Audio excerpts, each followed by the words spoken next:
I'm John O'Hara, DIY News, covering it for you from Shawnee, Kansas.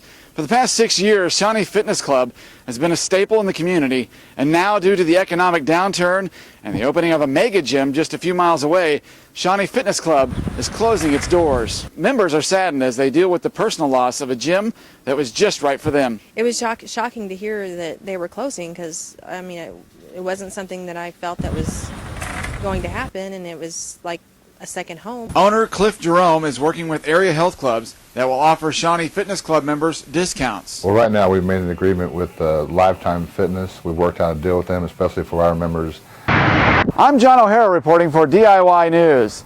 Spring marks the beginning of new growth, and for some Shawnee residents, the growth of a headhunter. When trees grow, that means new life, and so too, growing animosity over city regulation. I'm John O'Hara, DIY News, covering it for you from Brookside in Kansas City. I'm here with my brother, Mike O'Hara. Also with DIY News. And we're here with the StoryCorps Project. We're going to record our story. I'm John O'Hara reporting for DIY News. Sherry Lucas, a local resident here in Lenexa, called about a dead cow located at 83rd Street and Woodland Road and posed the question of removal. I'm John O'Hara, DIYnews.org, covering it for you from Olathe, Kansas. The body of U.S. Army Specialist Spencer Duncan, who was killed on August 6th when his helicopter was shot down in Afghanistan, is coming home today to Olathe. I'm here at 151st Street where folks are lining the streets. I'm a veteran, Vietnam. I appreciate what this gentleman has done for us and for everybody else. He gave his all. I was fortunate. I got shot at, but it missed. So there's an important aspect of recognizing people who give all for the country. And I love America. I just love it. Those who support the troops over in Afghanistan and abroad, and those who have given the ultimate sacrifice have lined the streets here of 151st Street. Today, police officers and firefighters in the Kansas City metro area joined forces to help save lives. And it looks like the firefighters have quite an edge over the police this year. The kickoff today at 4040 Main in Kansas City, Missouri included police and firefighting equipment, as well as exhibits like the rollover vehicle that shows the importance of wearing seatbelts. To find out where you can donate for either the firefighters or the police, check out battleforblood.com. I'm John O'Hara, DIY News, covering it for you from Olathe, Kansas. The $67 million Lone Elm I-35 interchange is now open, and it's credited for creating 1,000 jobs and over $100 million in investments. The Lone Elm I-35 interchange in southern Olathe, Kansas opens up economic growth and an easier way to enter the city. The $67 million investment plays an important role as over-the-road freight traffic increases and stands to increase by 1.8 million trucks on the roads. On September 29th, 2012, this Union Cemetery in Shawnee, Kansas, at 75th and Gleason Road, the dead will come back to life. They may be dead, but the Monticello Historical Society gives them a voice from visions of the past.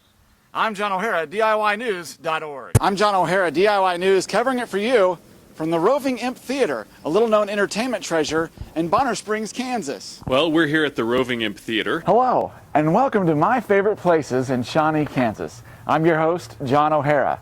Have you ever driven by a place and wondered what's inside? Have you ever thought, I wonder if they really do punch people inside there? Or, will my kids be safe?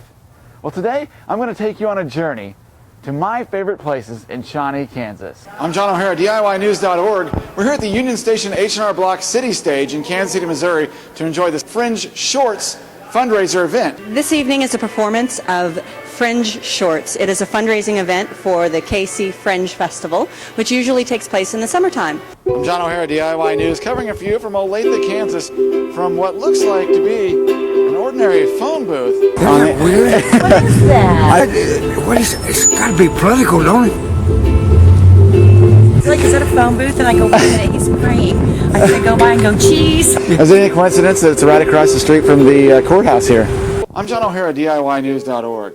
Let's take a moment and consider what Halloween means to you. Is it about the costumes, the candy, the giving of the candy? Is it greed, overconsumption, commercialization of yet another centuries-old custom? Good old American capitalism? Well, tonight I've set up an experiment, and I'll let you decide and ponder the meaning of Halloween. I've placed a pay-per-treat machine on my front door. They're turning back the hands of time here at the Old Shawnee Days Festival, and volunteers make that happen.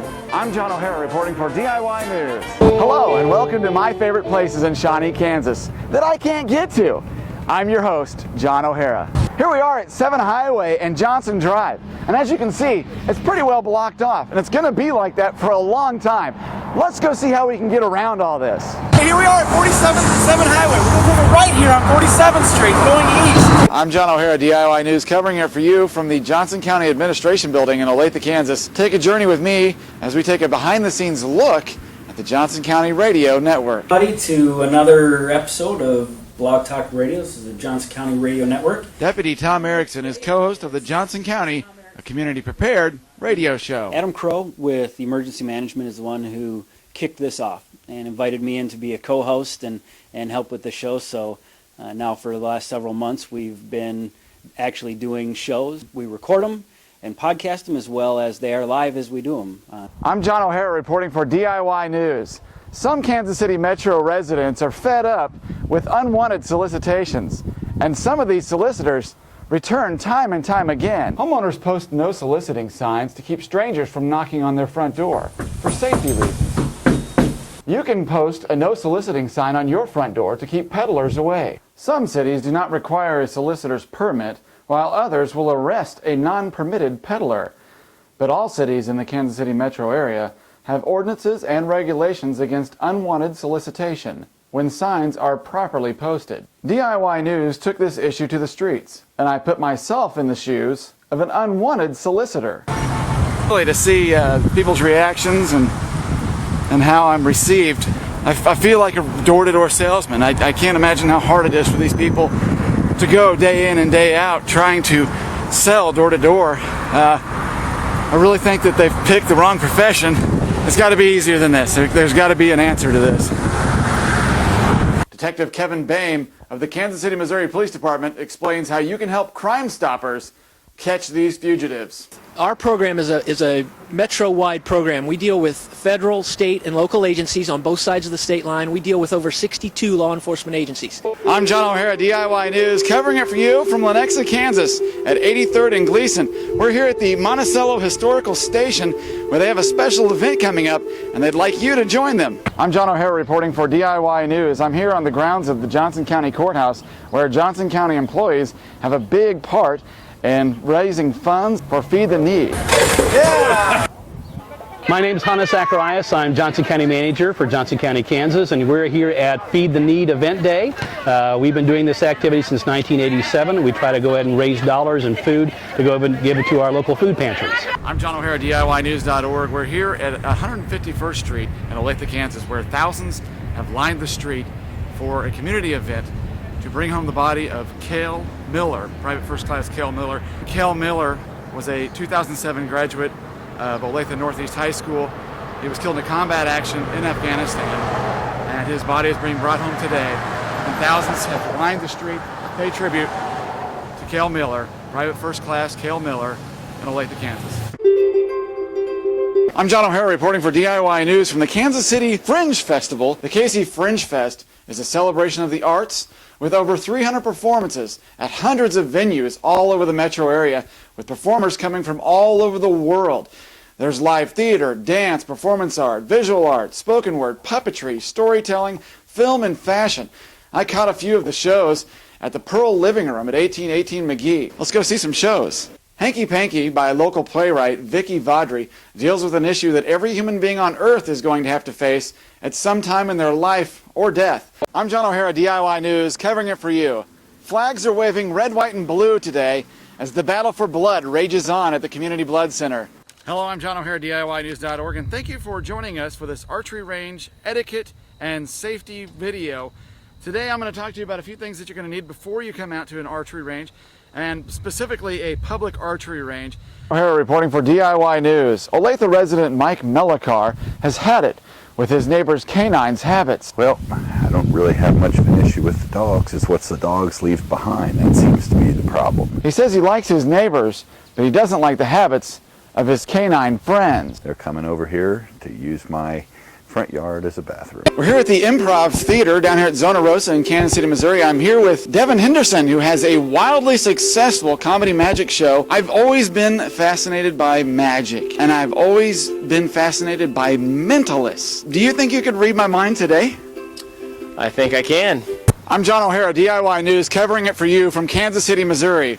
Pit bulls can seem menacing and scary to some people, but there's an organization that would like to change that view.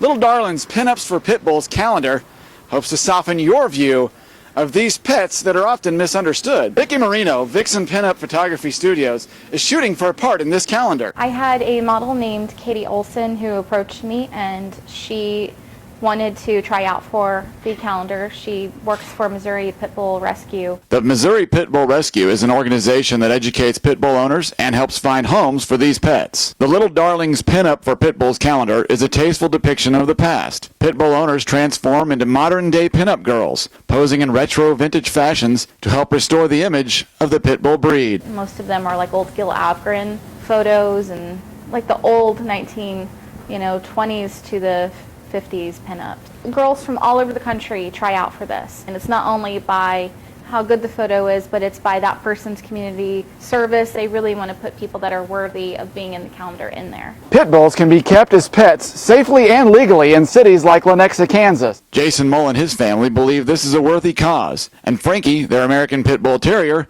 is a loving member of the family. I think it's awesome. Yeah. Yeah, because, I mean, the breed, it's not the breed that's bad. It's the people who treat their dogs, treat their, pit bulls like crap. And, as long as you know how to, train them and treat them well, and they're great dogs. You can find your Pinups for Pit Bulls calendar at pinupsforpitbulls.com. Big, lovable animals. I just adore them. This has been John O'Hara, DIY News, covering it for you from Kansas City, Missouri.